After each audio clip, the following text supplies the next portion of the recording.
Presidenti i Serbisë Aleksandar Vučić priti ambasadorin e Bjelorusisë Sergej Malinovski me të cilin diskutoi përmirësimin e bashkëpunimit midis Serbisë dhe Bjelorusisë në fusha me rëndësi të ndërsjellë, siç u tha bashkëbiseduesit, vlerësuan se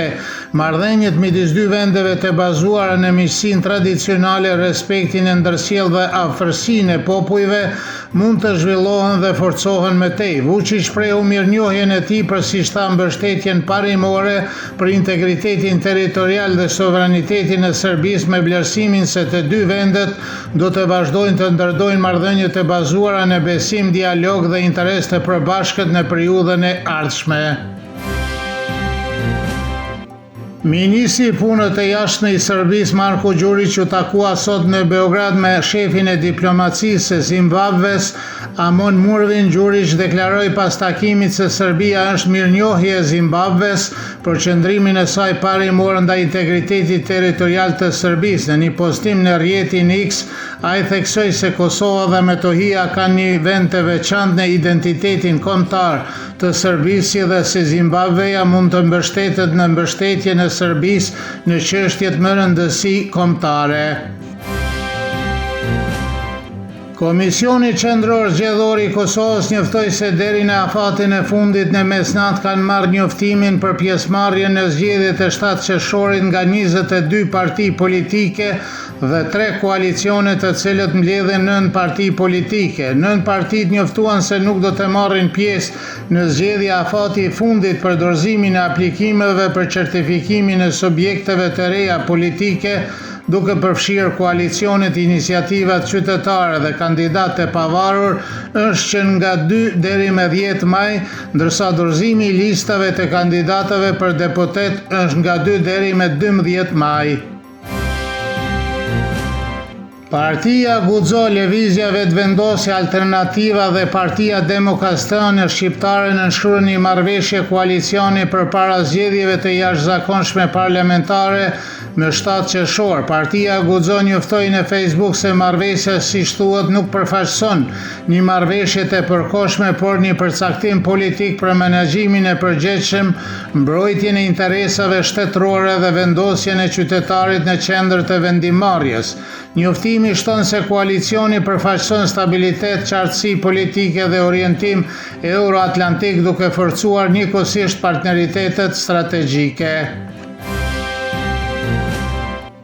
Analisti Shenol Muharremi vlerësoi se koalicioni parazgjedhor i partive Guxo, Alternative dhe Partia Demokristjane Shqiptare me Lëvizjen Vetëvendosje është formal, duke deklaruar se këto 3 parti së bashku nuk kanë as 0.7% të votave. Ai u tha përfaqësuesve të këtyre partive në Facebook të mos e mashtrojnë publikun. Muharremi gjithashtu vlerësoi se Kosova nuk do të kishte shkuar në zgjedhje nëse vetëvendosja do të donte vërtet bashkëpunim. Kujtim Shala, antar i Lidhjes Demokratike të Kosovës, beson ngjajshëm, duke deklaruar se Albin Kurti nuk ishte i gatshëm për bashkëpunim dhe nëse pas zgjedhjeve ai ka kapacitet më të madh politik për të zgjedhur problemin, një krizë mund të ndodhë përsëri. Historiani Stefan Radojković vlerësoi se lëvizjet e reja të njëanshme, të cilat do të vazhdojnë të shtypin përmbajtjen e marrëveshjes të Brukselit, mund të jenë një nga adutet e vetëvendosjes dhe Albin Kurtit në një përpjekje për të kompenzuar pjesëmarrjen më të ulët të pritur të diasporës, krahasuar me zgjedhjet e dhjetorit të vitit të kaluar. Lazar Stević, gazetar nga Mitrovica Veriut, beson se fakti që zgjedhjet e jashtëzakonshme parlamentare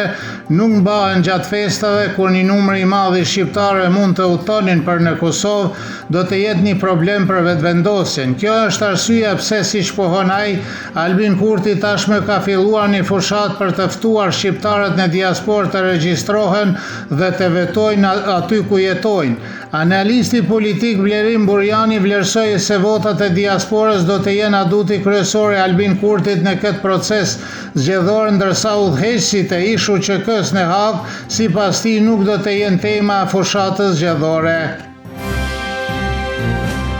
Moti nesër në mëngjes dhe para dite do të jetë mesatarisht i vrant me intervale me diell, në zonat e tjera do të ketë rreshja të shkurta me bubullima, pas dite do të jetë kryesisht me diell në veri, ndërsa në zona tjera pritet të ndërpriten rreshje dhe të ketë kthjellim pjesërisht. Era do të jetë e dobët dhe e lehtë nga veriperëndimi, ndërsa temperatura ditore do të lëvizin nga 10 deri në 16, kurse ato maksimale nga 19 deri në 24 gradë Celsius.